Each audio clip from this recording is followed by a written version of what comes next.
éléments de 4 ans et un quintet plus. Eh bien, qui va réussir à son favori installer tête et corde ici, Jabalpur. Et Eric Raffin, son sulky américain, hein, qui a le vent en poupe actuellement, c'est le moins qu'on puisse dire. Il est en train d'influencer pas mal d'autres drivers actuellement qui ne veulent toujours pas passer au sulky américain, en tout cas en acheter un. Et ça va être intéressant à suivre au niveau de sa drive, vous avez vu, sa position, ainsi que le sulky. Et bien ça a fait la différence une nouvelle fois avec Jabalpur. Just Boy Deleza, l'un des autres favoris de la course, vient à son extérieur à ce moment-là. Dans leur sillage, jolie surprise, qui a le bon déroulement de course pour l'instant.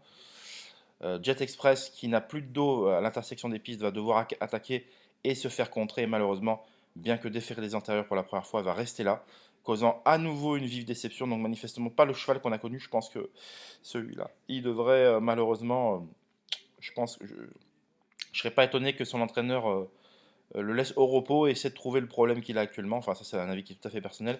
Jongleuse de lune passe à l'attaque. Ici même, Jim Perrin est en train de céder radicalement. Là, en entrée ligne droite, Jabalpur repart au nez à la barbe de Just Boy Deleza.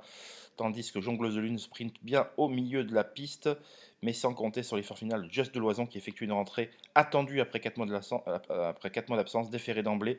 Le cheval viendra prendre une excellente troisième place. Jongleuse de Lune est quatrième et jolie surprise contiendra de peu l'effort final de ce numéro 4 qui sera quand même la belle note. Regardez ici même pour son retour à l'athlé, une discipline dans laquelle il manquait de maniabilité. Manifestement, il est sur le bon chemin. Associé à Johan Le Bourgeois, il courra en amélioration. Mais voilà, un succès net et sans bavure pour son favori Jabalpur vendredi soir à Vincennes, qui s'impose, trouvant un engagement sur mesure, son meilleur engagement du début de meeting d'hiver. Mais voilà ce qu'on peut dire sur ce quintet, qui est une arrivée somme toute logique, avec toujours quelques déceptions, quelques chevaux dont on s'attendait à mieux. C'est le cas pour ma part de Jet Express, qui aura causé une autre déception. Voilà, on se retrouve pour d'autres débriefs, d'autres informations. Je vous souhaite une excellente journée. Bye bye.